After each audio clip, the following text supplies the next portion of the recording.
We've sold the casinos. We have no interests in anything illegitimate. The church owns the large corporation worth $6 billion. Don Corleone, this deal can make you one of the richest men in the world. Friends, our business together is done. They're old partners. They're unhappy. They think you abandoned them. Just when I thought I was out, they pulled me back in. Mr. Corleone, we have a problem. I say we make him dead. You give me the order, I'll take care of it. It's not personal, Godfather. It's only business.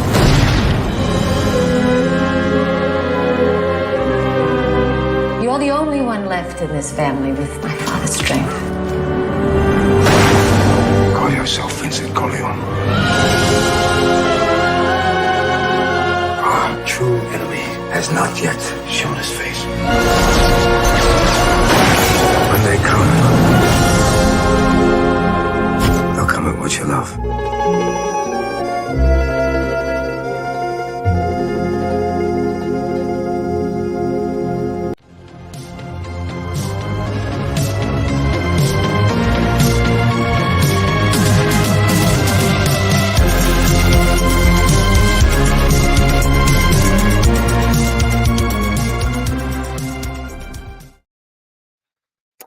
And welcome everybody to Wheel of Movies number 21. I am your host, Austin Pez Howell, for the new iteration here of Wheel of Movies.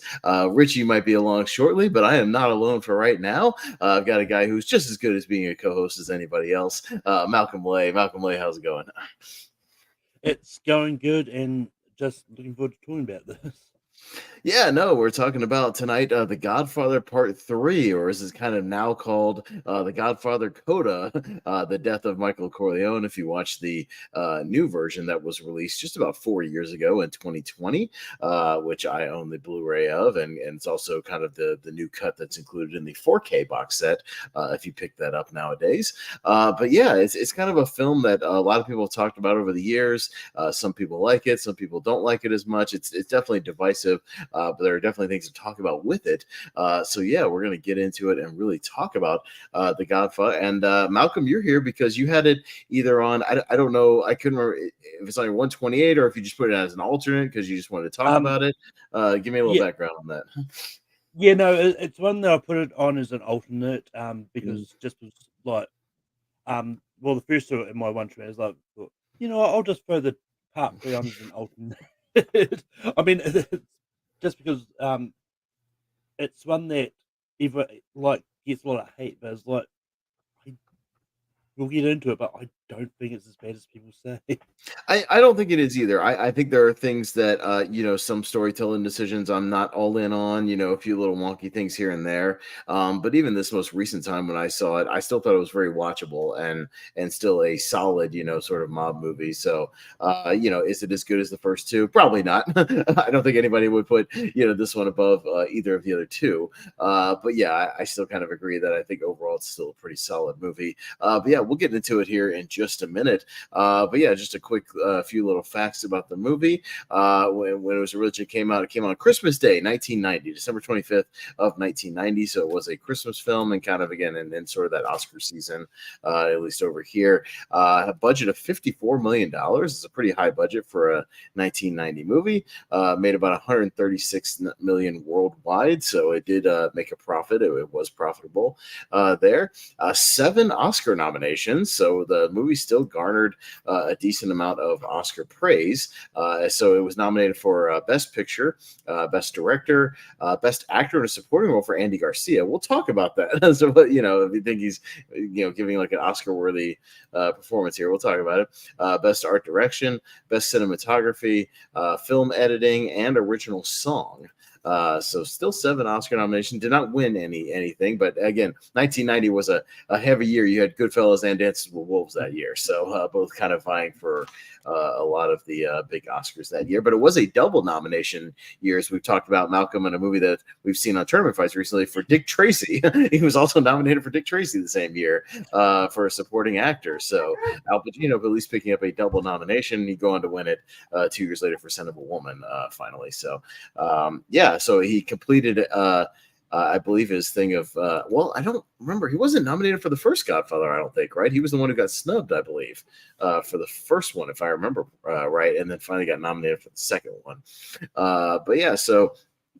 Just a few kind of background things about the movie. So the studio, Paramount, really wanted to do a Godfather Part 3 for a long time, obviously because the first two were very lauded, and were big hits and whatnot, especially through the 80s, big hits on video, big hits on cable. A lot of people, kind of rediscovering The Godfather in the 80s.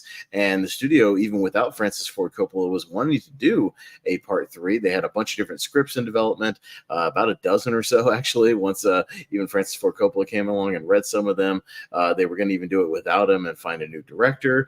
So it was kind of in developmental, stages for the better part of a decade. But then finally, Francis Ford Coppola sat down with Mario Puzo and they kind of hashed out a new script. And he didn't use really any of the other elements, Malcolm, of the previous scripts, other than the only thing that survived from the previous scripts was the home invasion scene of Vincent. When he fights off some of the attackers from Joey Zaza. We'll talk about that scene when we get there. A good amount of actors coming back. Obviously, Pacino comes back, Diane Keaton, Talia Shire, Robert Duvall, who Coppola wanted to come back, wanted a $6 million salary compared to $8 million for Pacino, and the studio just did not want to shell it out for him. And Coppola was very disappointed. He felt like this movie was kind of lacking something without Duvall. So we have the other guy acting as the lawyer throughout most of the movie, I believe played by George Hamilton. Kind of a different guy taking over that role as the consigliere. One of the more famous things of this movie, Malcolm, we'll talk about it, but the casting of Sofia Coppola after Winona Ryder had actually filmed a few weeks of scenes and whatnot. She had actually started filming on the movie and then had a conflict schedule with Mermaids, the movie Mermaids, and then had a nervous exhaustion bout and dropped out of the project. So he needed a last minute scramble, and his daughter Sofia Coppola filled in, and we'll talk about it. She's one of the more divisive things about this movie and what kind of people talked about at the time, what people continue to talk about. But we'll obviously get into it when we talk about the characters.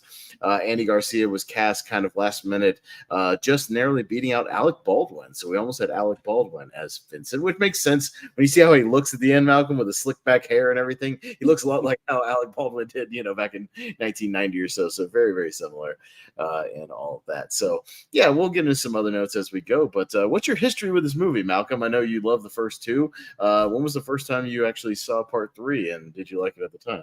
I think the first time I actually saw Part 3 was around the time I saw the first of the first time.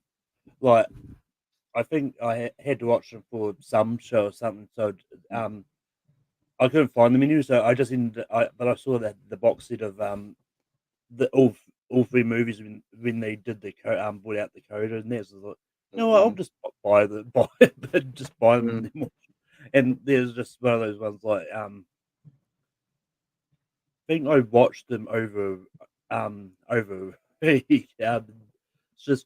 it's just one of those ones like it's just one that because I'd known for the longest time that like a lot of people really don't like Godfather Part 3, but it's like I watched it, like it's really not as bad as everyone says. Yeah, no, for sure. No, I'm kind of similar to you. I had seen the first two, a couple of times a piece. I remember the first time I saw the first two was in high school. We actually watched kind of the VHSs, over, I think it was around the last week of school. That last week of school, Malcolm, in high school, where there's not much going on. A lot of people are kind of skipping it. The teachers don't really want to do a lot, so we were watching the Godfather movies. And then, when I eventually picked up the Blu-ray set, the original Blu-ray set with the Coppola restorations, I think I popped in the third one for the first first time. And yeah, I kind of had a similar reaction to you. I was like, well, it's not like one of the worst movies like everybody talks about. Like it's fine. Like I didn't think it was as good as the other two, but I was like, it was perfectly watchable. I thought it was all right. And then yeah, when this new Coda cut came out, I know everybody was kind of hyping that up, and watched it, and yeah, saw a few of the minor edits and the re-edits and things like that, and still somewhat enjoyed myself. And then yeah, watched it again over the last couple of days, and checked it out once again. So yeah, we're kind of similar in that, and kind of slowly getting to it, but eventually getting to it.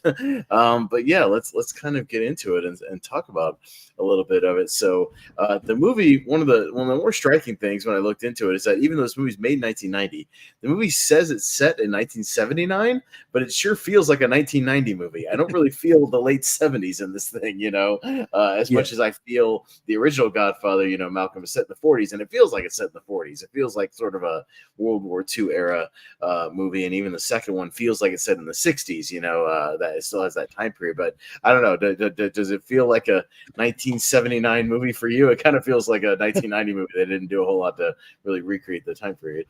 Oh yeah, but it's one of those ones like everything still look really more modern than what it would have been in the 70s. Just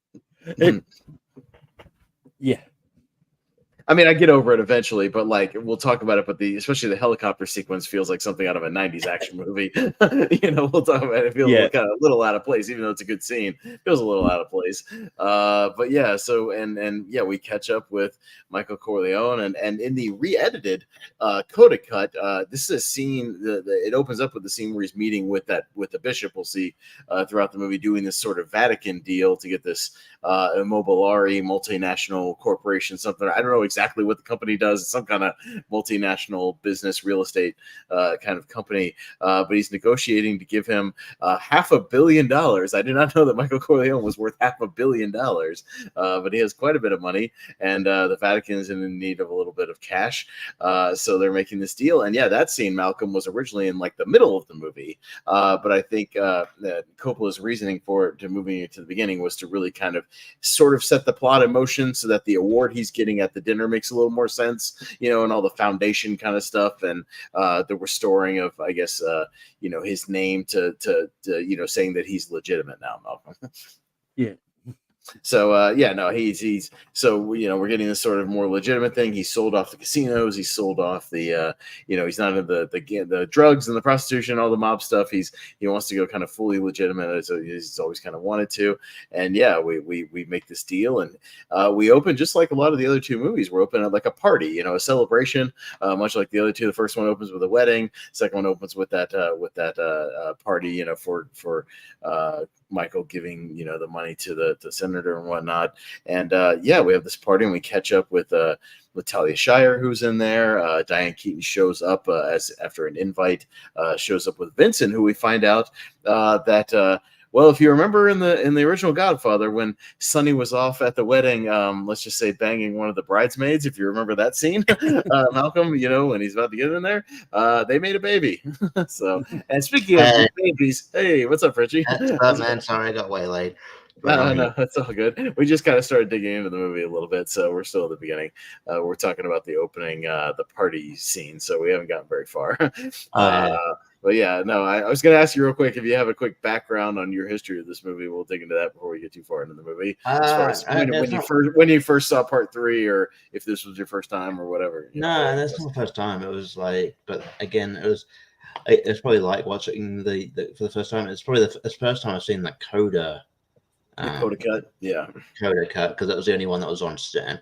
Yeah, again, our streaming site's called Stan. So I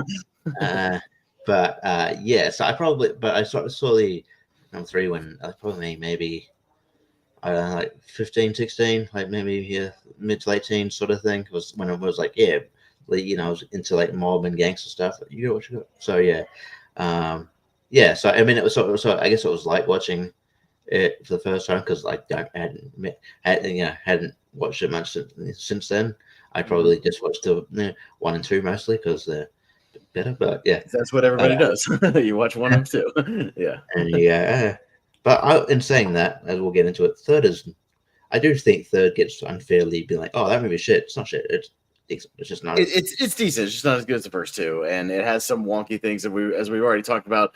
It doesn't feel like a 1979 movie, which is what it's set in. It feels like a 1990 movie. Like it feels like they don't really try to match the time period too much, as we'll get into. And obviously, we'll talk about the casting of certain characters and some of the performances. But that's kind of what we're getting into, because we're meeting sort of the new characters and whatnot, and catching up with the old characters at this kind of party and celebration.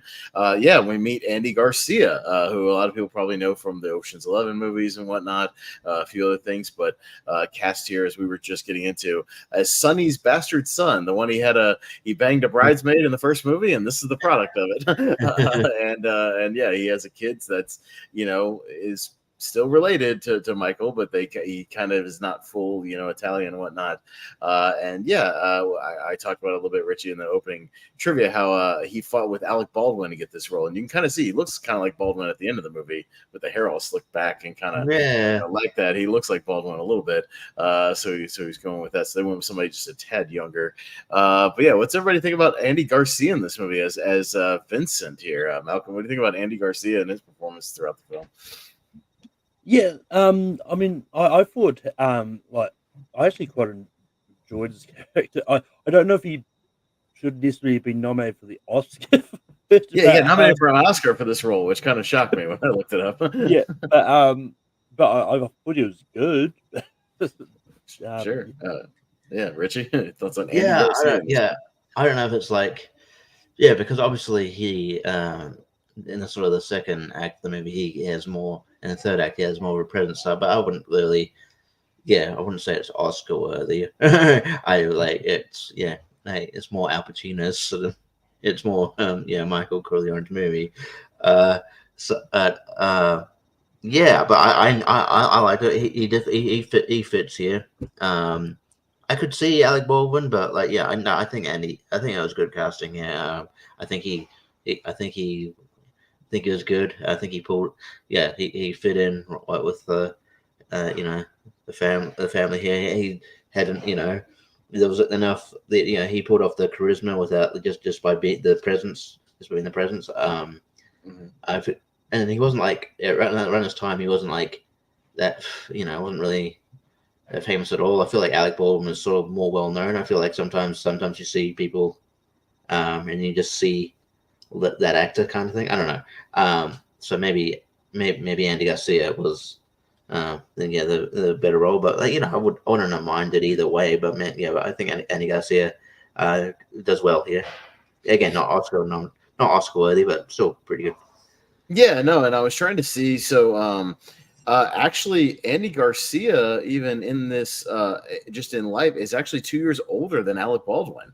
So he's 34 when he makes this movie. Alec Baldwin would have only been 32. So Alec Baldwin would have actually been younger, even though I think he feels older because he had just come off like Beetlejuice, playing like a, more like a dad type role. It's even weird. So Baldwin actually would have been younger coming into the movie. So, I guess I could see it working either way.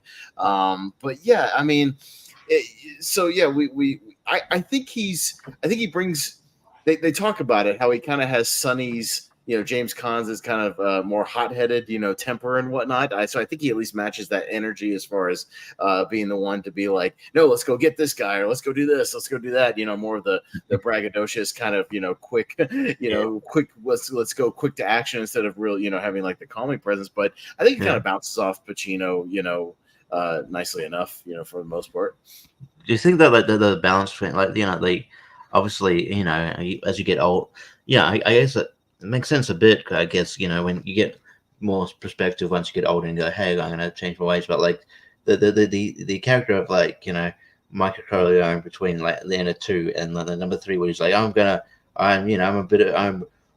repenting. I'm a pacifist. Almost like I don't want to. I just feel like that's such a switch that it's almost like it's a very 180 to, as opposed to I don't know. I wasn't. It was. I can see why people were like, oh, okay, that's a very that's very jarring compared to what we got at the end of 2, or how you'd be like, oh yeah, no more. I don't. Well, at the same time, I think that does come with an older age, though, Richie. Like, I think some people in their older ages, like, this is going to be a weird comparison, but if you've ever seen I'm sure Richie has. I don't know. Maybe Malcolm has the clip where New Jack reunites with Jim Cornette during one of Cornette's shoot interviews and crashes it, and they're just yapping and talking, and he's like, and he's just like, man, I'm too old to have grudges anymore. Like, I'm just tired. I just don't want to like deal with this anymore and like have conflict. Like that certainly is like a thing that comes with age though, and with time of just like maybe you're just tired of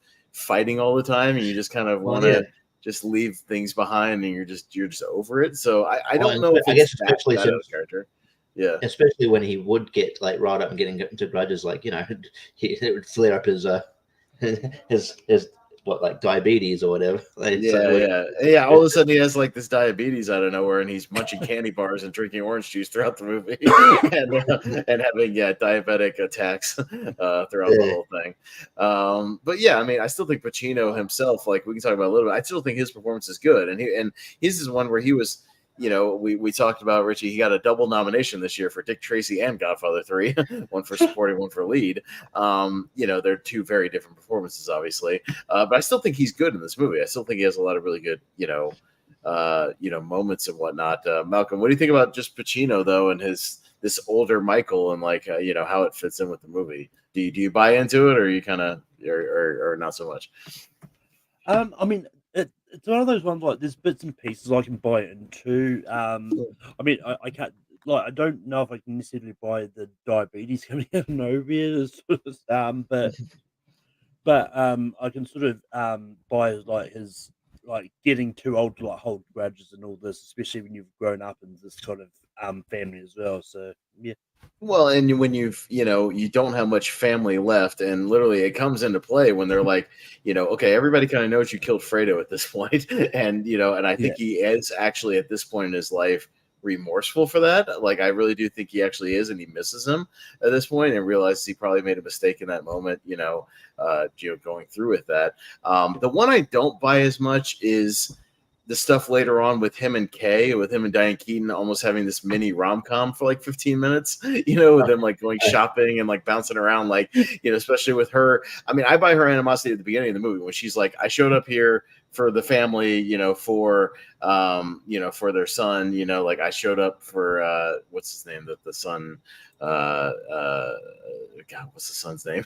It's Anthony, Tony, or Anthony. The actor, Anthony, the one who becomes an opera singer. But yeah, I mean, she's like, I showed up for him, not for you, and she still has obviously this grudge of, one of the pivotal scenes of Godfather Part 2 is that argument that they have where he smacks the shit out of her, like for real, and they have a pretty big blow. Like I would think, she would want nothing to do with him ever. So, and I feel that in at least the beginning, and then I think it's a little strange when they're out just bouncing around together later in the movie. I don't know if I fully buy that, but maybe again with their older age, and they neither one of them have anybody to kind of cling on to. Maybe they do, but Richie, I don't know. Do you buy? I don't know. The stuff between her, him and Kay. And then just like him just kind of like just casually making jokes about how violent he was. Right? Yeah, like I mean, like he put the ring. He grabbed that knife and he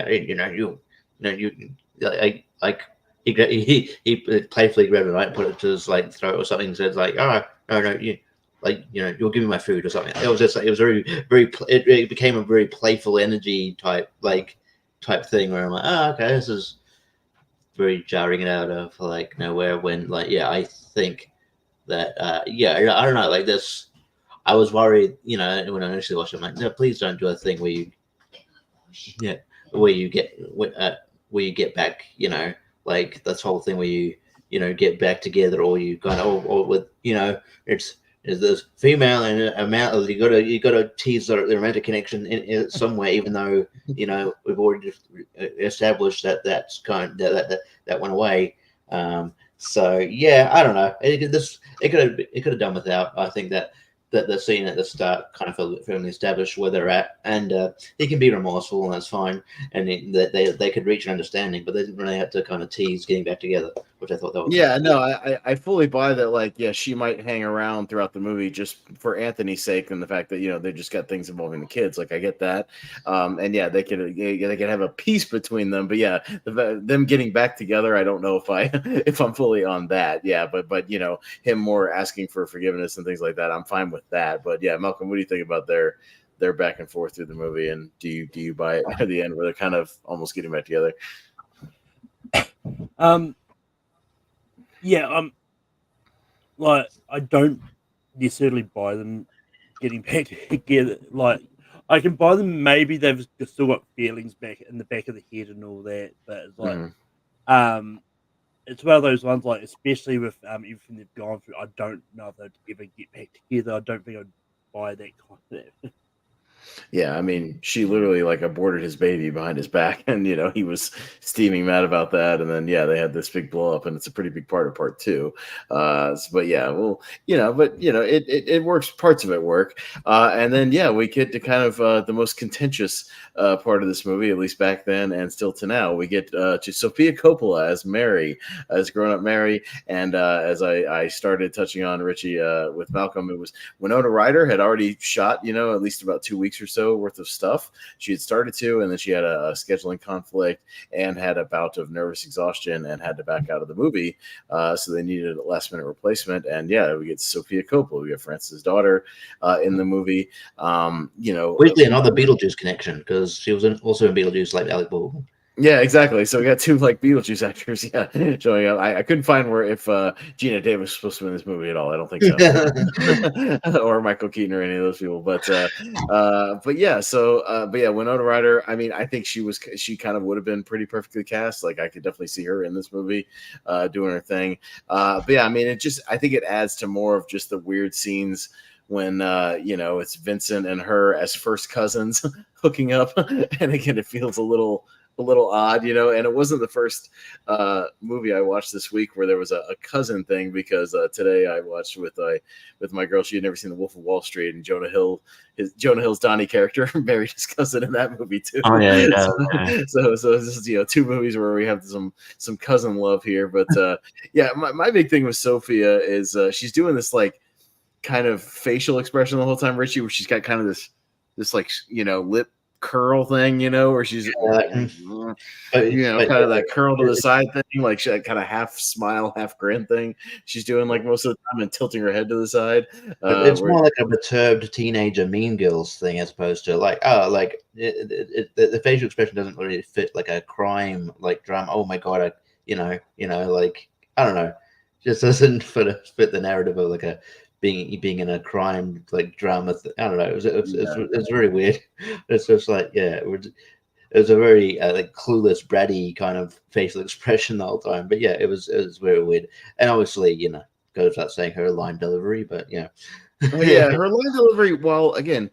While not great, I've seen worse. I definitely have seen worse. I mean, I think me and you, Richie, for sure, have seen worse movies with worse performances. You know what I mean? Yeah. It's not the worst performance. I think it just stands out because she's surrounded by, obviously better actors who know what they're doing, and she looks nervous, like even in the movie delivering those lines, and she just kind of looks more uncomfortable than anything else.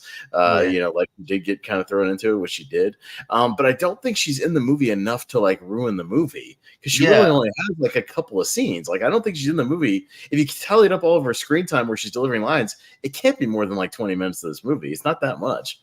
Well, I feel like it's an exaggeration to say she ruins the movie because one, she's not in the movie that much, and she's like not like, I don't know, like at the end of the day, like at the end it's like integral, but she's not like fully integral to like the cousin thing, or it's like not like I don't know, just like I don't think it's not like if Andy Garcia had a bad performance, that would hurt the movie.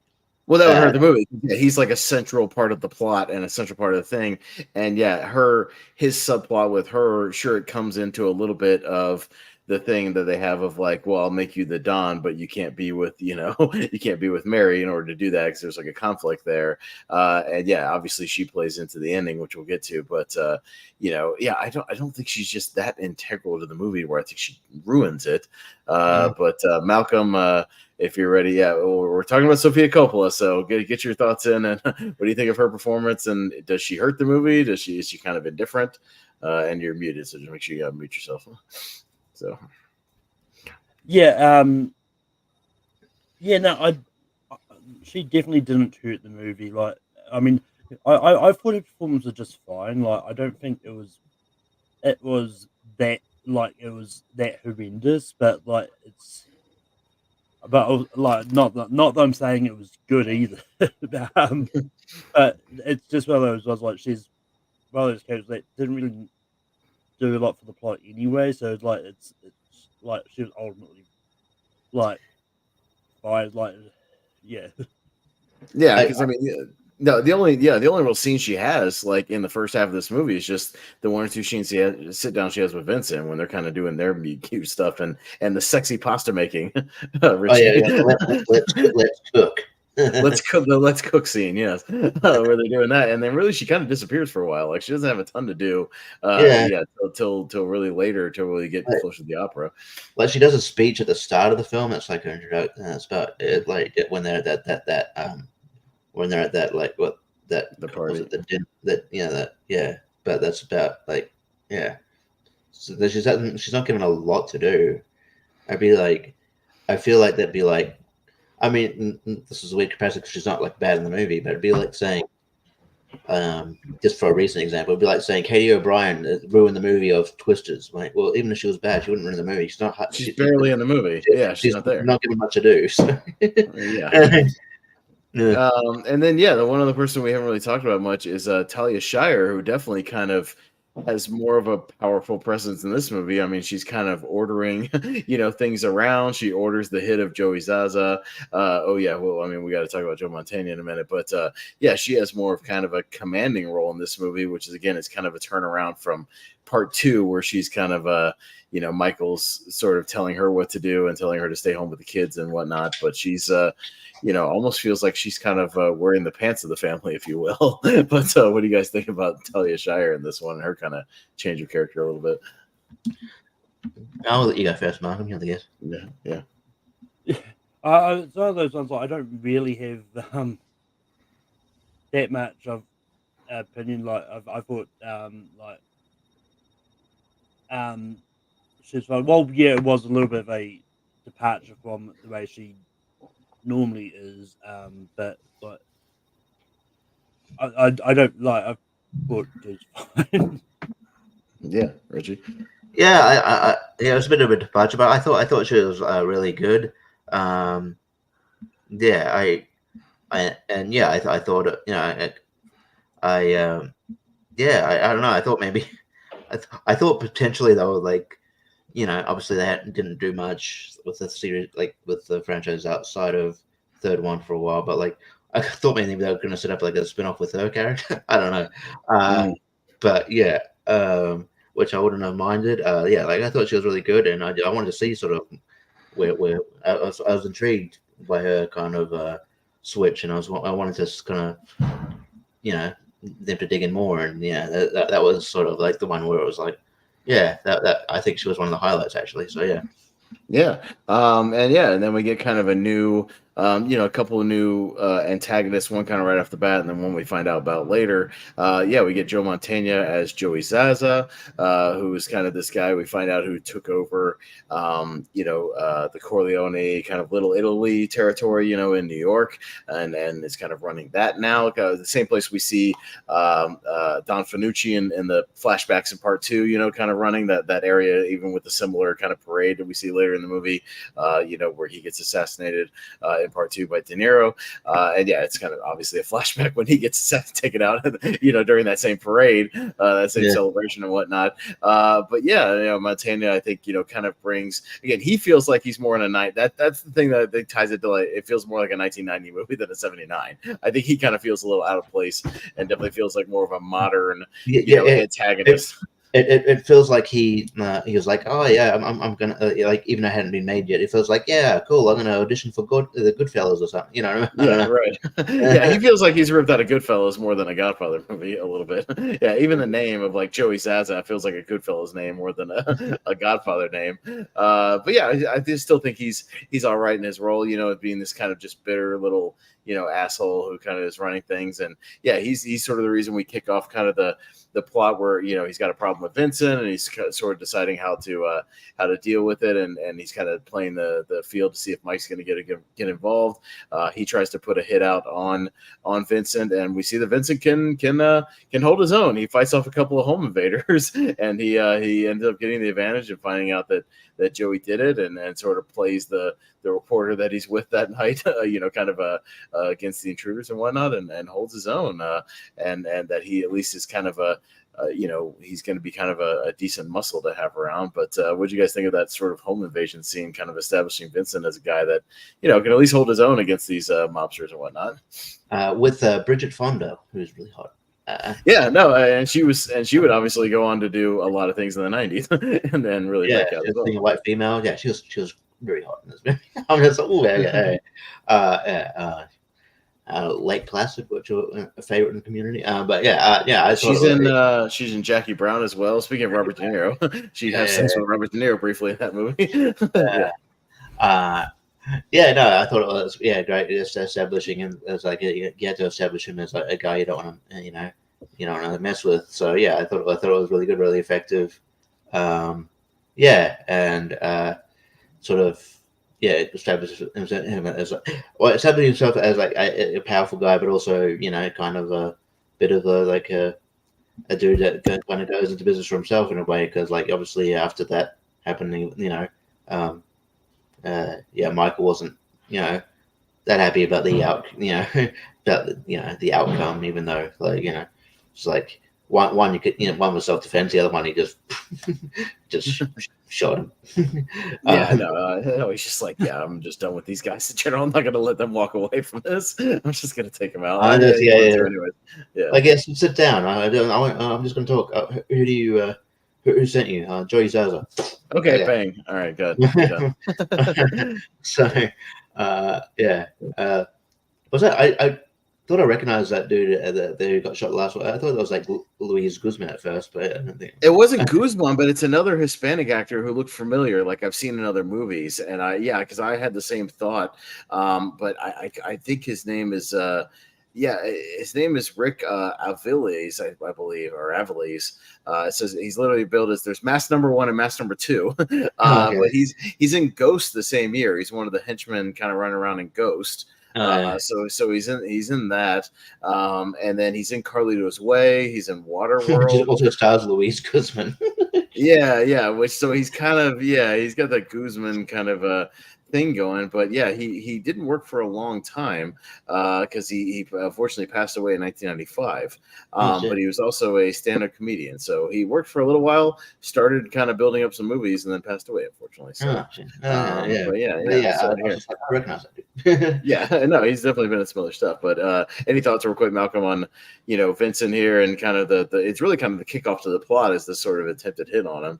That's really kind of what sets things in motion.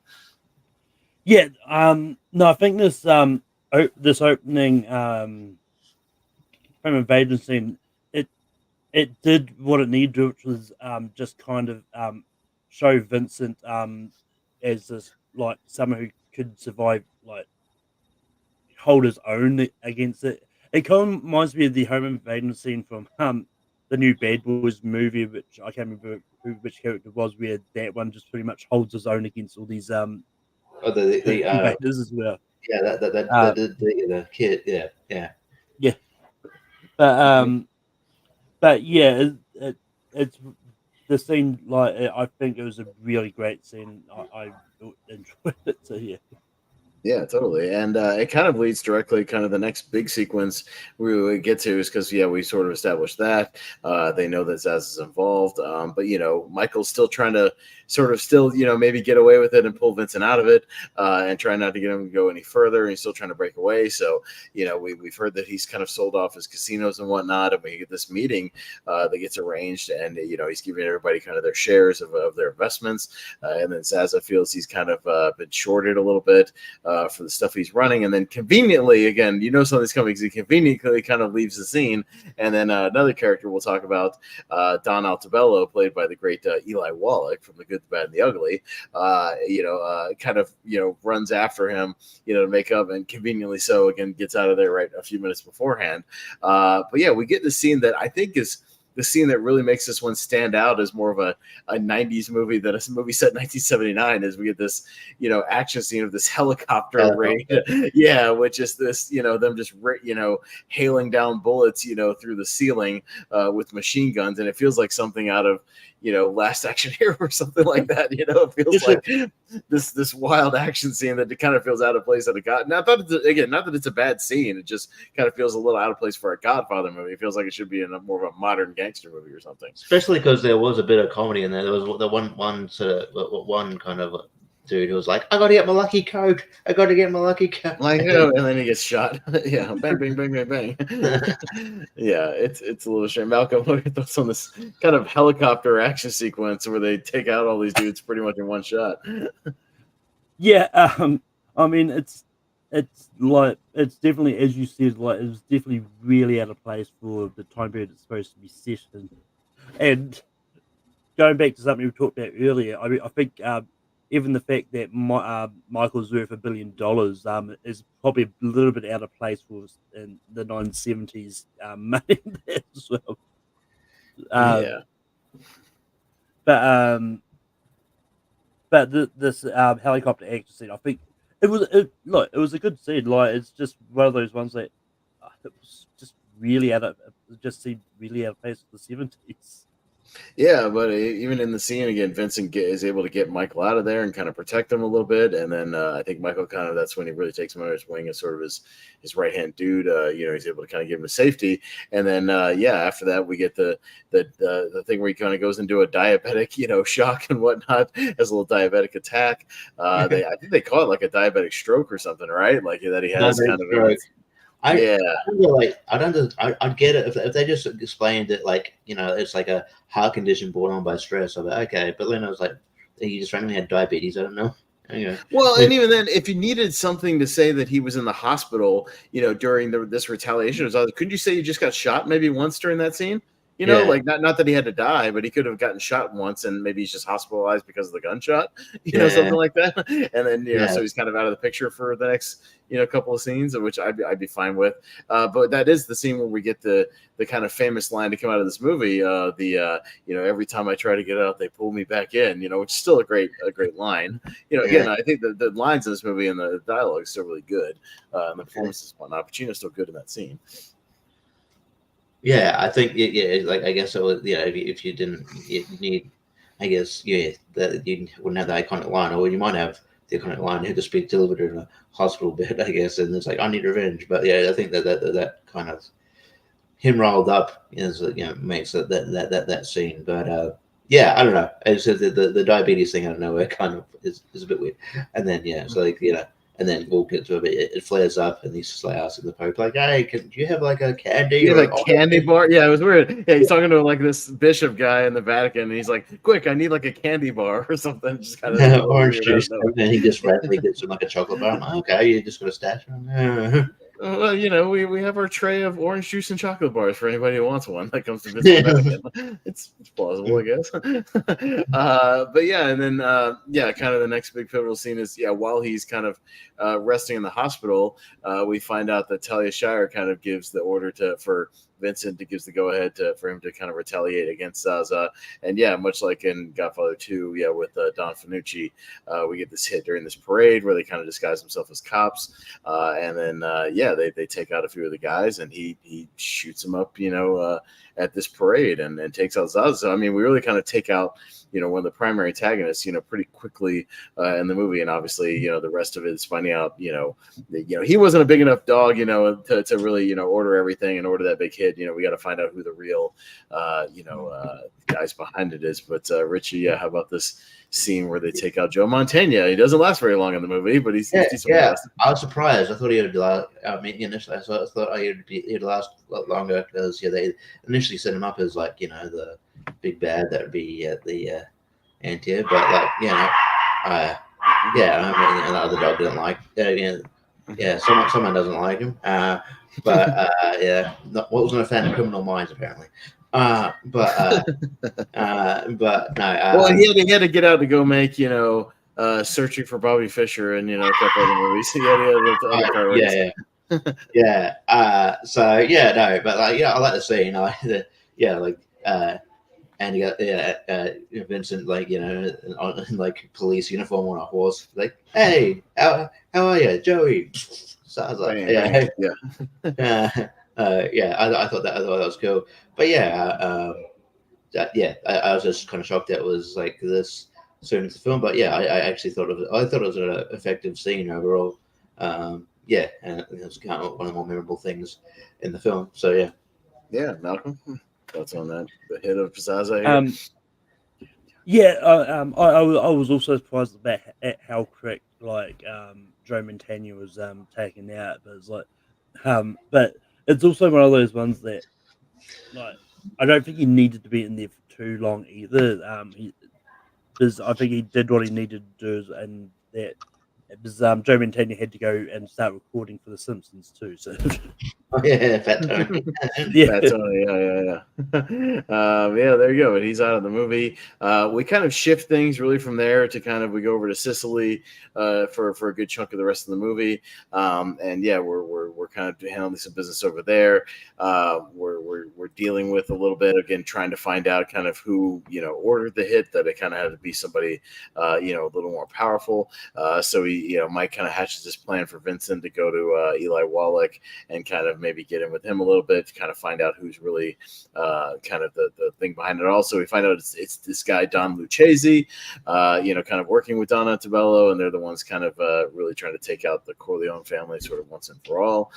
So we start to learn about that, and we get the scene that we kind of just alluded to with the sort of confession scene with Al Pacino, sort of he's in the Vatican and there's an older bishop there that he kind of sits down to talk with, and after he has his candy bar and he's doing okay, we get this little thing where he's kind of confessing a lot of his sins and whatnot. Tells him that he's trying to get forgiveness for killing Fredo and all these people that he's ordered hits on and whatnot. Do you guys buy into the confession of Michael Corleone, Malcolm, and kind of this turn of maybe trying to come to terms with it maybe before he passes away? This is one of those ones I don't quite know what to think.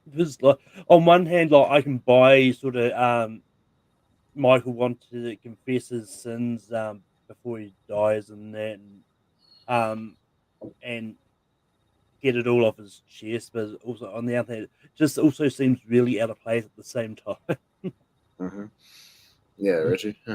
Yeah, I don't know if I think we've established that he's remorseful and stuff like that. I don't know if you needed you really didn't need that. You could have had I guess they wanted to also make it clear that this diabetes thing, this flare up's going to be a regular thing, so we'll have a flare up here. But that was almost comical because of where they were, and so I don't know. I feel like we've already established a theme of remorse, and then doing the confession thing, but they couldn't do it at actual church booth, so it was just using the gate as using the parting thing, which is a bit weird. I don't know. It was I get it. I get his motivation, but it's you could probably cut this bit out and it wouldn't have made it. I would have got the vibe that he feels bad. No, and we kind of really start building up to sort of this there's a few little things we haven't mentioned, but it all is basically building up to this kind of opera house finale, and it's very similar to the the previous films where we're gonna get a couple of we've got to kill a few people, we gotta do a couple of missions all at once. We're gonna take out the bishop we've seen throughout the movie, including the opening scene at least in the Coda cut, the opening scene, this guy who is kind of turning on him, and then we're gonna take him out. We're gonna take out the Don Lucchini guy. We're gonna take him out, and so we got a couple of these things going on at once, and then we've got this other dude who's trying to take out Mike at the Opera House while Anthony's up on stage, doing his performance and whatnot. I'm sorry, were you gonna say something, Richie? Go ahead. Oh no! I was just and then he's doing his performance, but then you see like the close up of like the props of the weapons. I'm like, and then you're like, oh, those props like real. You're gonna see like an actual death on stage. I don't know. It was sort of implied that like, I was trying to make you think, are they, is it part of the thing, or did the person actually hand him an actual knife? Is he gonna just, I don't know. It was weird. Yeah. Mm-hmm. No, but we take out Eli Wallach with a poison cannoli, which he's wolfing down pretty heavily. I guess he's a big fan of the cannolis. So we take him out with that. But we get a couple of little things here. Obviously, we get a kind of a head with Vincent thing, which I think still is a little rushed and a little out of nowhere, where Michael is just all of a sudden like, hey, as long as you stop dating my daughter, I'll make you the Don. And that's kind of like the deal. And it's just kind of like out of nowhere, like you're gonna run the whole family. It's like, what? That seems a little quick, especially for you're kind of still mad at him for taking out Joey Zaza, but it's like, okay, now I'm gonna let you be the Godfather. Cool. It feels a little rushed. I mean, I get it, and his performance does kind of change. After that, he does kind of get this more level-headed look. I will say Garcia matches the kind of role he's been given. So I don't mind the performance. Again, I think it just feels a little story rushed, a little bit. But do you guys feel it's kind of earned at this point? Vincent kind of being the new Don, just sort of out and doing this little impromptu ceremony in the side room thing over there. I just feel like he probably,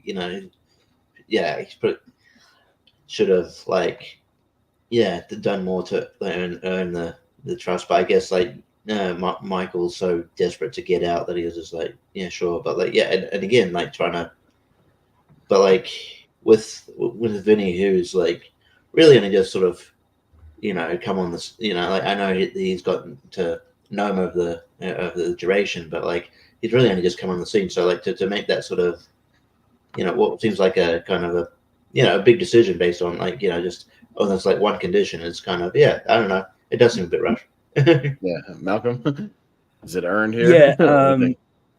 It definitely felt like a bit rushed. I mean, it's one of those ones. It felt like Fanciful Cobbler was worried that the studio wasn't going to greenlight a part 4. It's like, let's try and cram as much as we can into part 3, to get and wrap the story out in a perfect way. But I mean, it's also one of those. On the other hand, it's like Michael probably knew, it's like, well, his time is coming up quicker than he may have thought. So it's like, yeah. So well, and Alan Neary is going to get taken out. Yeah, kind of all this. Closest people are going to be kind of gone, obviously, by the end of this movie. And there's just not going to be many options left. So I guess you just go with what you got and try to keep it moving. I did like even though they don't last very long either. I like the twins. The twin kind of bodyguard guys, they were kind of cool. What they were, they were all right. You don't get to see a lot of actual twins in movies, and the fact that those guys were actual, twins is always twins fun. That was fun. I always appreciate that in different movies and whatnot. But they were kind of cool, even though they get sort of taken out by the one guy. They don't prove to be as badass as Vincent kind of hypes them up to be. He kind of hypes them up as like, oh yeah, these guys are the best in the business. Like they're awesome. And then it's like, they get taken out pretty easily in the thing. But they were cool looking at least. I at least like their look. But they were all right. Yeah. And then we kind of, but the dude still gets thwarted and whatnot. And we get a couple of deaths here. We get the one pretty gnarly death with the glasses, with Neary kind of stabbing the guy with his own glasses in the throat.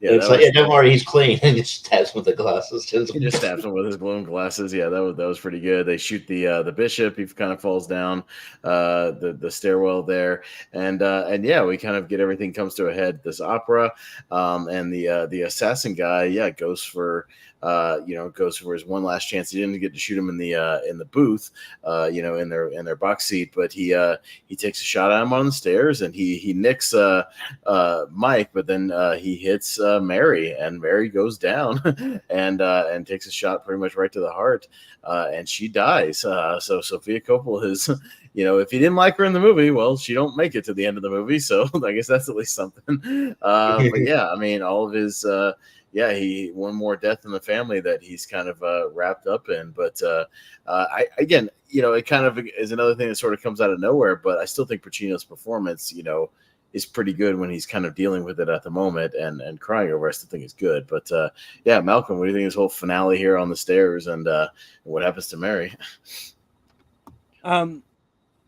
Yeah, I mean, it's one of those ones like we don't get much time with Mary anyway to kind of for the death to have a lot of impact in the movie. But it's also one of those ones like you can definitely feel like that it definitely impacts Michael a lot as well with this, and I think the finale itself, I think it definitely for the most part, I think it worked a lot as and that just to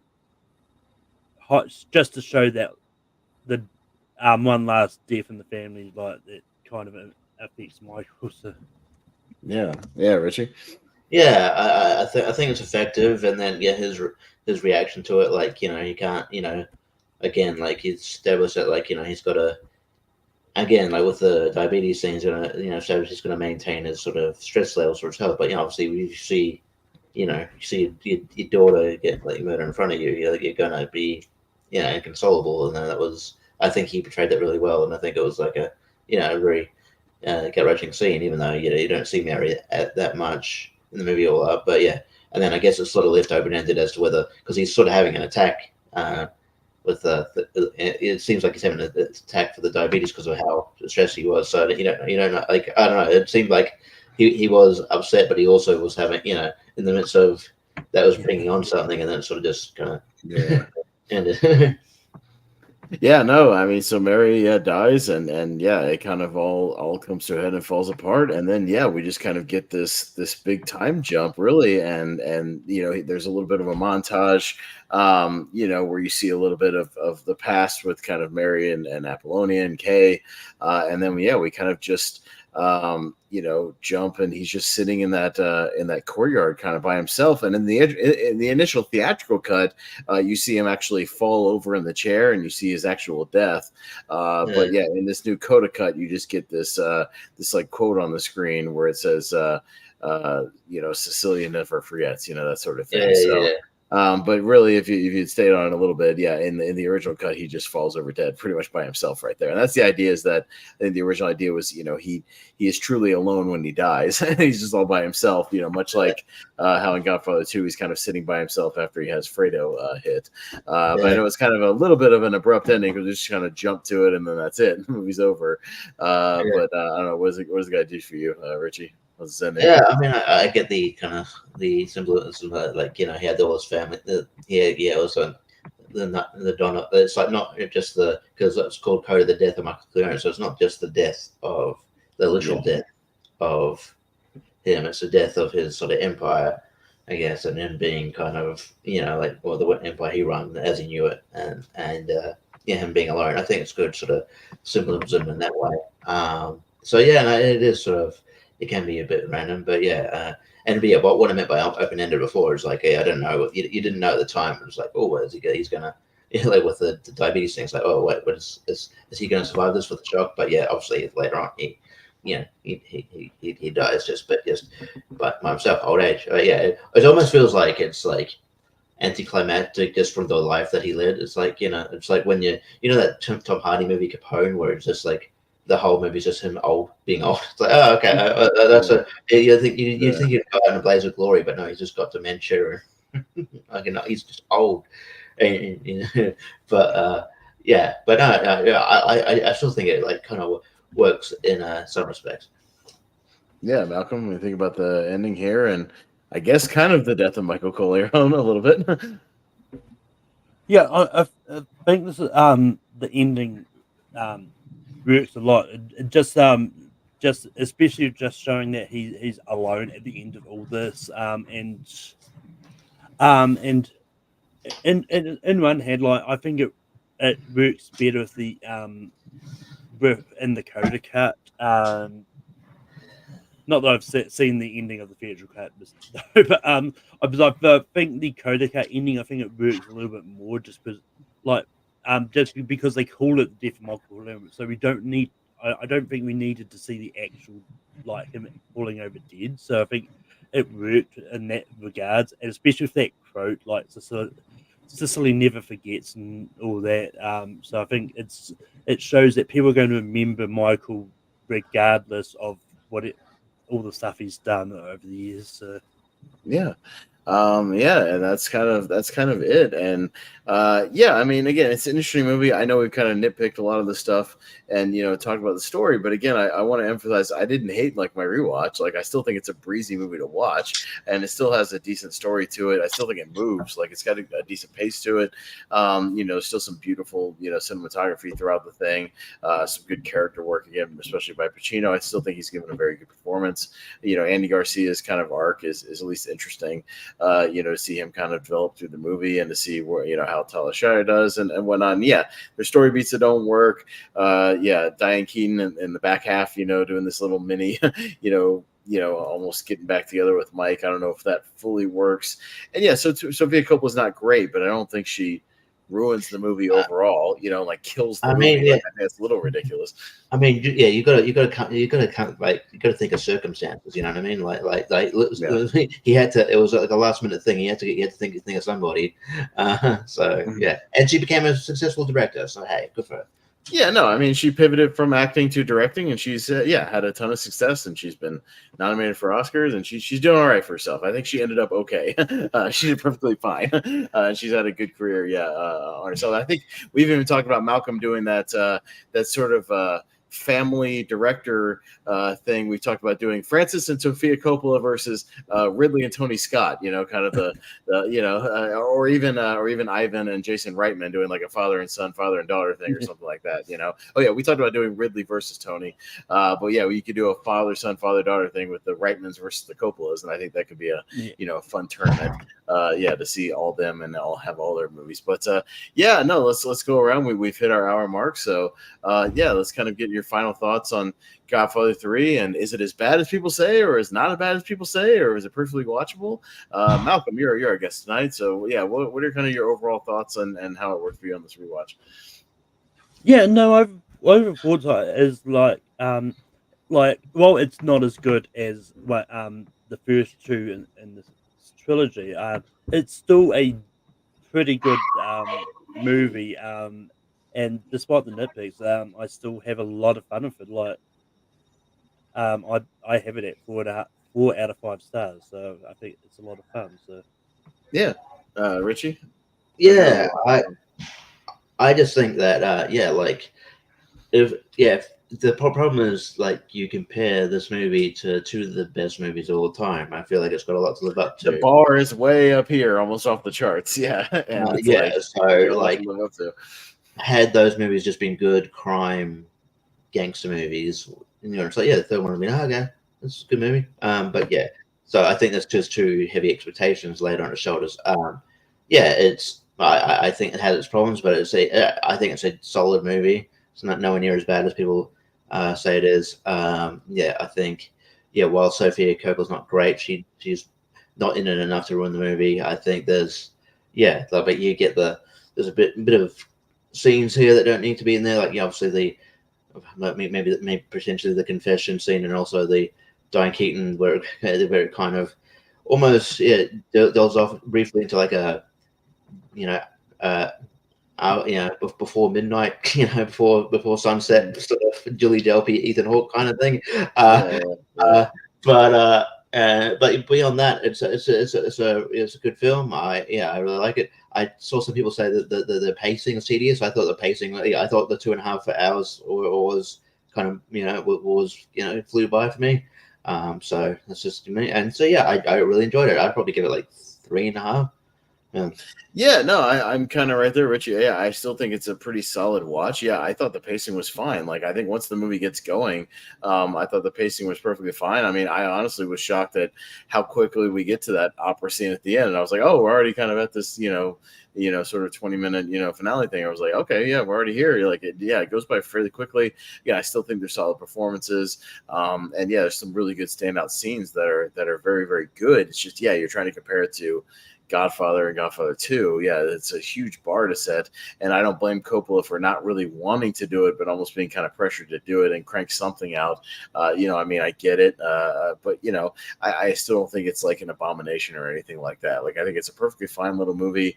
If I totally understand if people, watch Godfather 1, watch Godfather 2, and then you stop right there. Like, I totally get it, but at the same time, I think if you've never seen this and you've never given it a shot, like, I'd at least give it a shot. I think you'll find it surprisingly at least entertaining, and still works on a base level. Yeah, I do mine kind of out of 10. I'd still give it like a 7 out of 10. Like, I still think it's a decent movie. I'm still mostly positive on it.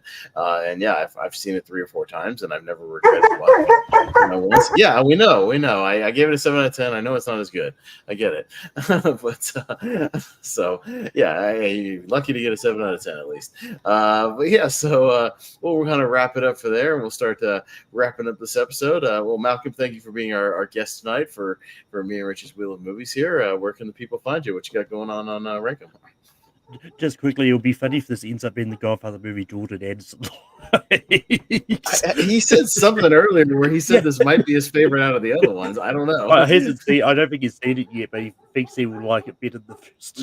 Yeah, I don't know. Maybe because it feels more like a 90s movie, he might like it. Like, maybe. So I don't know.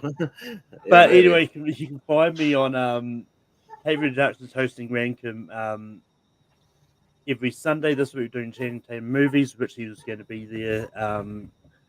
And you can also find me on my personal channel, Middle Earth Media, as I host my shows Spear from the Past.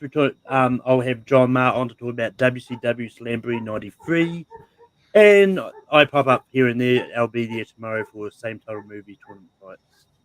Yeah, sounds good. Richie, what you got going on? Yeah, just a quick tidbit too. Apparently, I looked at when it was it's not no surprise, but executive produced this movie by Nicolas Cage. He was on the credits. Well, not surprising at the time. He was an upcoming star at the time, so yeah, I guess. And apparently he was one of the people in consideration for the Vincent role, which makes sense. Well, it makes sense. He's related to. Yeah, and he was, sort of still, even in 1990, was a fairly established actor at that time. So yeah, so that would make sense. And he's got that hairstyle that you can slip back, You can slip it back, yeah, especially at that time. But yeah, you can find me kind of soon at Lonely Mark's doing talking about potential John Cena opponents. That's what I'm going to be doing, and talking news and stuff.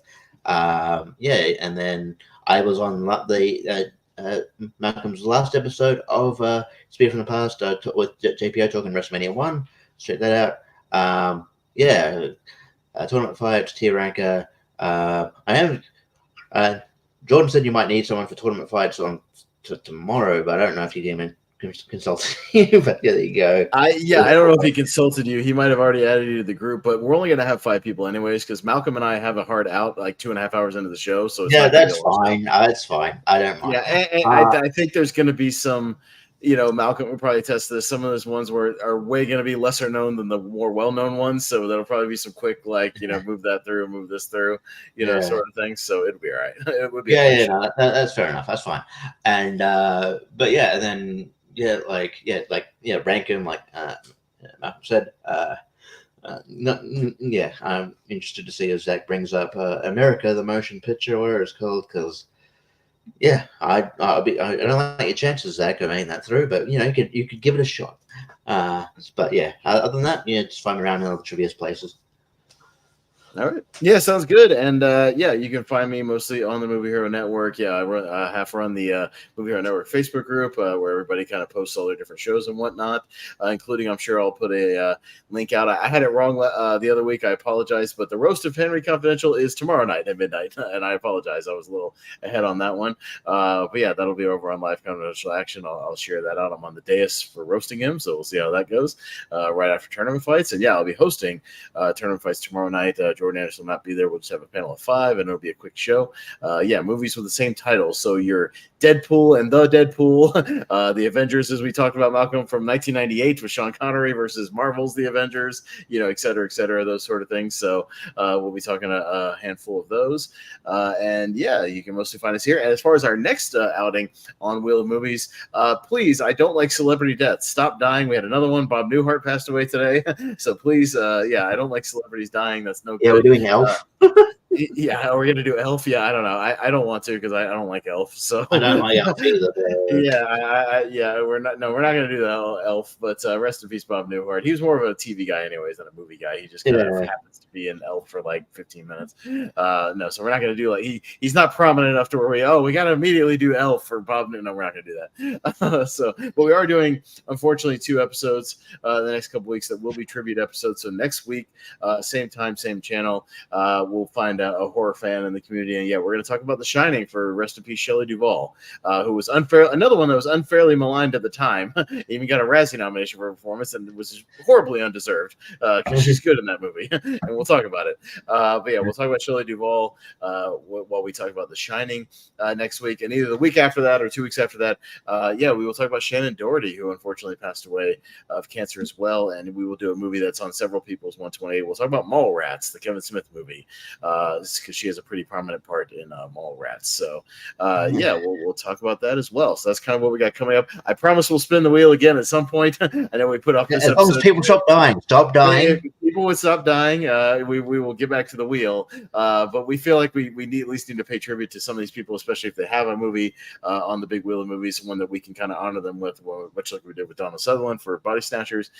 So we want to do that here on Wheel of Movies and pay tribute to these actors. So that's what we're going to do. Shelley Duvall for The Shining and Shannon Doherty for Mallrats is what we got on the docket coming up. So you can look forward to those on Thursdays at 8:30 when we do those. But yeah, other than that, that's going to be it for tonight. We will wrap this thing up. So Richie, as always, thank you for co-hosting with me and hanging out with me. And Malcolm, thanks for being on to talk Godfather 3. And yeah, it was definitely an interesting rewatch and enough to talk about there. So we appreciate it. But that'll wrap it up for tonight. So for Richie, for Malcolm, I am Austin Pezhel, your host here on Wheel of Movies, and we will see you guys next time.